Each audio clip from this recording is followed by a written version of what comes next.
Hello friends, welcome back to my academy. So friends, आज का जो हमारा टॉपिक है वो है बाज़ार विफलता यानी कि मार्केट फेलियर। मार्केट फेलियर कब होता है? देखिए, जब किसी वस्तु या सेवा का मुक्त बाज़ार वो होता है जिसमें सरकार का कोई लेन देन नहीं होता है, सरकार का कोई इंटरफेयर नहीं होता है। ठीक है, मुक्त बाज़ार में अकुशल वितरण हो जाता है, तो ऐसी स्थिति को बाज़ार विफलता या असफलता कहते हैं। देखिए, जब बाज़ार में जो आपका लेन देन है, जो बिक्री है, वो सही से नहीं हो रही है, वो अकुशल हो रही है। ठीक है, तो उसी को क्या कहते हैं? बाज़ार विफलता यानी कि बाज़ार में असफलता होना। ठीक है, देखिए क्या होता है कि प्रत्येक व्यक्ति अपने लिए सही निर्णय लेता है, परंतु कभी कभी वह निर्णय उसके लिए या समूह के लिए सही साबित नहीं होता, जिसमें उस व्यक्ति या समूह को अधिक लाभ प्राप्त नहीं होता है। ठीक है, ये बात तो आप समझ गए होंगे कि जब भी हम किसी भी बिज़नेस को इस्टेब्लिश करते हैं तो क्या करते हैं, हम डिसीजन लेते हैं, लेकिन कभी कभी क्या होता है कि हम जो डिसीजन लेते हैं उसमें क्या होता है कि हमें ज़्यादा लाभ प्राप्त नहीं होता है। ठीक है, तो जिसकी वजह से क्या होता है, हमारा बाज़ार विफल हो जाता है, हमें असफलता मिलती है।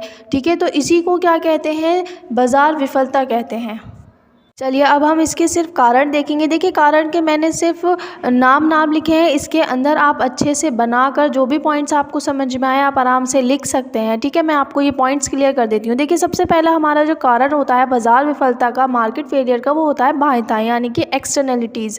ये टॉपिक मैंने आपको बहुत अच्छे से इंडिविजुअली समझाया है, आप मेरी प्रीवियस वीडियो में चेक कर सकते हैं। देखिए, इसका बाज़ार विफलता पर क्या कारण होता है कि बाध्यता में क्या होता है कि इसका प्रभाव तीसरे पक्ष पर पड़ता है। तो जब आप उत्पादन करेंगे और उससे तीसरा पक्ष जो है वो इफ़ेक्टेड होगा, तो वो क्या करेगा, आपके उत्पादन के प्रोडक्ट को शायद ख़रीदना बंद कर दे। क्यों? क्योंकि उससे हानि पहुंच रही है, क्योंकि आपके लाभ या हानि से उसका तो कोई लेन देन नहीं है, लेकिन वो इफ़ेक्ट हो रहा है। तो जिसकी उसके इफ़ेक्ट होने से क्या होगा, आपके बाज़ार पर प्रभाव पड़ेगा। ठीक है, सेकंड पॉइंट है हमारा सार्वजनिक वस्तुएं। सार्वजनिक वस्तुएं होती हैं यानी कि गवर्नमेंट गुड्स। ठीक है, तो एक बात समझिए आप, जब आप मान लीजिए मैं बाज़ार में चावल बेचती हूँ, ठीक है, तो मैं और आपको सरकार भी चावल दे रही है, तो क्या होगा, आप मेरे से ख़रीदने के बजाय आप सरकार का चावल लेंगे। क्यों? क्योंकि आपको मेरे पास पैसे देने पड़ेंगे। तो इसी से क्या होगा, मार्केट फेलियर हो जाएगा। क्यों? क्योंकि मेरा बाज़ार तो विफल हो जाएगा। जब आपको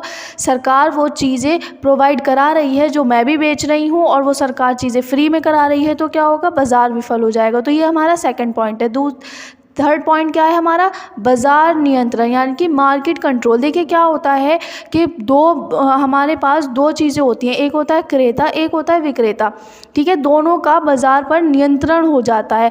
मान लीजिए आप कोई चीज़ खरीदने जा रहे हैं, ठीक है, आप कहेंगे कि भाई नहीं, ये 10 की मैं लूँगा, और दूसरा जो बेचने वाला है वो कहेगा मैं नहीं 15 की बेचूँगा। तो इससे क्या होगा, आप दोनों का ने बाज़ार पर नियंत्रण कर लिया। तो इससे क्या होगा, क्या बाज़ार विफल हो जाएगा, क्योंकि जिन पैसों में आप चीज़ लेना चाहते हैं वो देने को तैयार नहीं है, और जिन पैसों में वो चीज़ देना चाहता है उस पैसों में आप लेने के लिए तैयार नहीं है। तो इससे क्या होगा, मार्केट फेलियर हो जाएगा। चौथा पॉइंट है हमारा बाज़ार का अपूर्ण ज्ञान यानी कि बाज़ार का पूरा ज्ञान ना होना।